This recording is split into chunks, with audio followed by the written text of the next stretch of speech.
Coucou les filles, bienvenue sur cette nouvelle vidéo dans laquelle je vais vous parler du défi de cette semaine. C'était un défi pour tenir ses bonnes résolutions de l'année. Du coup, je vais vous raconter un petit peu ce que j'ai fait cette semaine ou pas fait du tout. Voilà, on va faire un petit peu le point ensemble. Alors moi, je vous rappelle le concept. Chaque semaine, je vous lance un défi, on relève tout ensemble. Et en fin de semaine, l'idée est vraiment de partager un petit peu ce qu'on a fait, ce qu'on n'a pas fait, réussite, échec, difficultés, astuces, etc. Pour d'une part enrichir un petit peu notre expérience, nous apprendre des choses, et puis aussi et surtout apprendre à nous engager pour rester motivés. Je vais vous dire la vérité, hein, cet été, il n'y a pas eu de défi pendant 5-6 semaines. J'ai clairement totalement relâché la pratique quotidienne de tout un tas de choses qui comptent pourtant pour moi.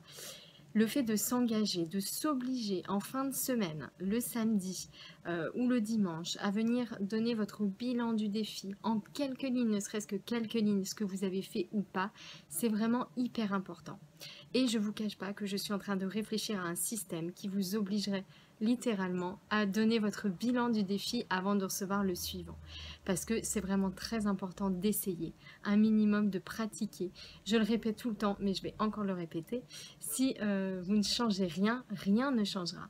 Ça, c'est très clair. Il ne faut pas attendre de votre vie qu'elle change si vous continuez comme d'habitude. Ce qui n'a pas marché jusque-là, ça ne marchera pas non plus. Hein. Donc, à un moment donné, il faut changer notre façon de faire si on veut voir des changements. Donc, pour en revenir à l'objet de la vidéo, on va parler de nos bonnes résolutions. Donc moi, vous le savez, je le dis souvent, je suis convaincue qu'une bonne résolution, ça peut être tenu à condition d'avoir de la motivation et un petit peu de méthode.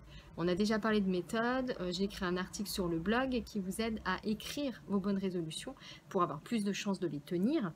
Mais bien sûr, la motivation fait beaucoup. Moi, je m'étais fixé 3 bonnes résolutions pour cette année. La première, c'était avec mes enfants, de vraiment d'être plus patiente, de ne plus crier du tout, de ne plus m'énerver après mes enfants, d'adopter une autre attitude beaucoup plus bienveillante et positive. La deuxième, c'était de prendre plus de temps pour mon couple. La troisième, c'était d'enrichir ma vie sociale. On a emménagé il n'y a pas longtemps, donc voilà, c'était d'essayer de s'intégrer dans notre environnement local. Alors, premier objectif, s'occuper mieux des enfants, les bichonnettes plus patientes. Très sincèrement, je l'ai rempli. Cette résolution-là, je suis allée au bout. J'ai fait beaucoup de choses pour les enfants. J'ai écrit plusieurs articles pour être une maman zen, pour ne plus crier sur les enfants.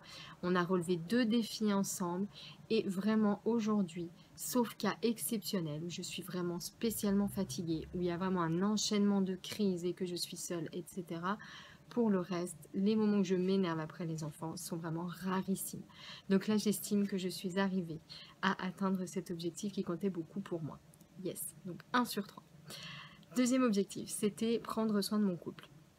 Alors là, c'est vrai qu'on peut mieux faire, d'autant que tout l'été, on a eu les petits avec nous, on n'a pas du tout eu de temps pour nous deux. Donc cette semaine, j'ai relancé un petit peu la machine, vous voyez l'intérêt de s'engager. Si j'avais pas été obligée de faire ce bilan, je n'aurais sûrement rien fait. Donc cette semaine, j'ai repris contact pour qu'on ait une babysitter qui vienne et qu'on ait une soirée par semaine, tous les deux. On est également en train d'essayer de planifier une semaine de vacances à 2, mais c'est pas facile pour faire garder les petits, donc ça, je ne sais pas si on va y arriver. Mais en tout cas, une soirée par semaine, voilà, ça nous paraît vraiment être un minimum pour nous retrouver un petit peu tranquillement tous les deux, parce qu'on a un bébé qui se couche très très tard le soir, et donc les soirées entre 9h et 11h, c'est pas des soirées à 2. Donc voilà pour le deuxième objectif, je ne l'ai pas hyper bien rempli, mais du coup j'ai relancé la machine. Ah, j'ai fait aussi un autre truc. J'ai acheté un livre, c'est un cahier d'exercices pour des couples heureux. Donc il y a plein d'exercices, de choses à faire dedans. Je pense que je vous en reparlerai et il y a même moyen qu'on fasse un petit défi là-dessus. Peut-être la Saint-Valentin ou avant, si on a le temps avant. Mon troisième objectif, c'était s'intégrer dans la vie locale. Alors pour l'instant, c'est mort, mais en même temps on a déménagé il y a 2 mois. Donc du coup on a rechangé de ville. Le petit a rechangé d'école, la petite a rechangé de crèche. Bref, du coup, on repart un petit peu à zéro. Donc là, j'ai quand même décidé de faire 2 choses. Première chose, c'est d'adhérer à l'association des parents d'élèves pour le plus grand, voilà, pour rencontrer d'autres parents, être un peu plus intégré dans l'école et ce qui se passe. Et deuxième chose, c'est d'organiser en fait mes premiers ateliers. réel, ici dans la petite ville où on habite, avec des jeunes mamans, pendant que les enfants goûtent, que nous on prenne un petit temps et donc leur proposer un petit atelier d'1 heure à peu près autour du développement personnel, voilà. Donc voilà pour mes 3 résolutions de l'année.